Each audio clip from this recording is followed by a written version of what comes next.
banza unyumvire aka kantu. Ni kuki leta y'u Rwanda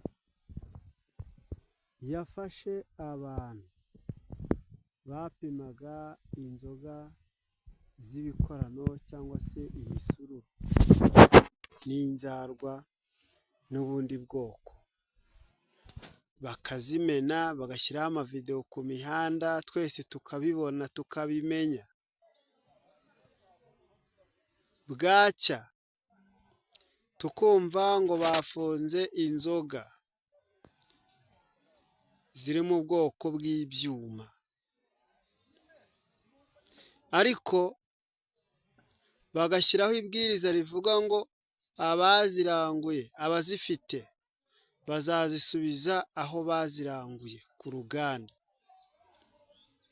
Ni iyihe mpamvu ho batazifashe ngo bazimene, batwereke amavideo ko zitujuje ubuziranenge, nazo ngo bazimene mu mihanda cyangwa se mu mikoki, mu byobo? Bo bakaba bahisemo kuzisubiza ku ruganda. Ese ni iyihe mpamvu? Rubanda rugufi, ba bandi bo mu midugudu, abandi bo hasi bo mu masibo, ni ukubera iki bazimenye? Ya mitobe bayimenye, ariko ibyuma ntibabimenye. Ese bazabimena ku munsi tutazi, ariko se ku munsi bafunzeho inzoga z'ibikorano babimenye twebwe aho twabonye? Mu makaritsiye atandukanye, mu mirenge itandukanye barabimenye, murabimenye, ndetse hari n'aho bagiye babimena hagira abantu bibeshya gatoya agasoma. Hari abantu b'ibirara baba bafite icyaka, babimena bagahita bagenda bagatangira uburyo bwabo bakabinywa, bagahita bahahurira n'akaga harimo no kubafunga.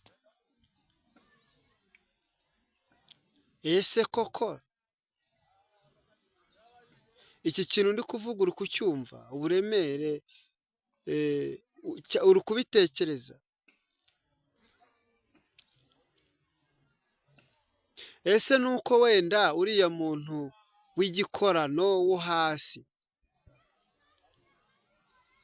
nuko atari umukire, atari umuntu ufite, atari abagwizatunga?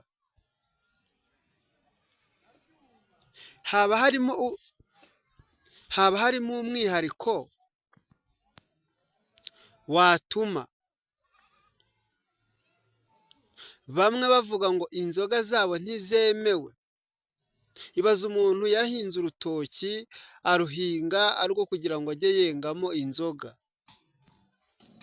rweze arazenga barazimena, undi acyuza ubukwe azi ngo arazinywa barazimena, undi aravuga ati reka nkuremo amafaranga ne kuziba, barazimena kuko zitari zujuje ubuziranenge.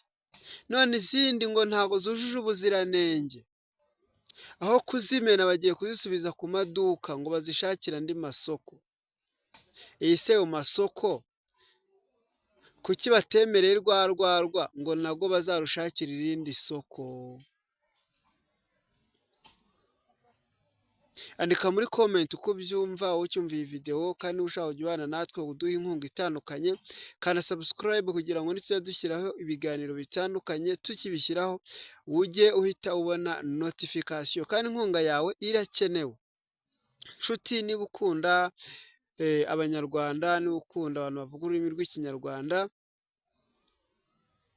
nanjye nkunda, kandi like kuri iyi video, unsubize iki kibazo uko ucyumva.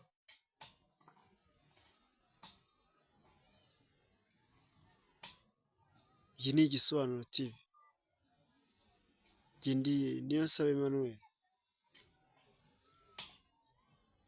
Birakwiye ko dusobanukirwa, umuntu wese akava mu rujijo.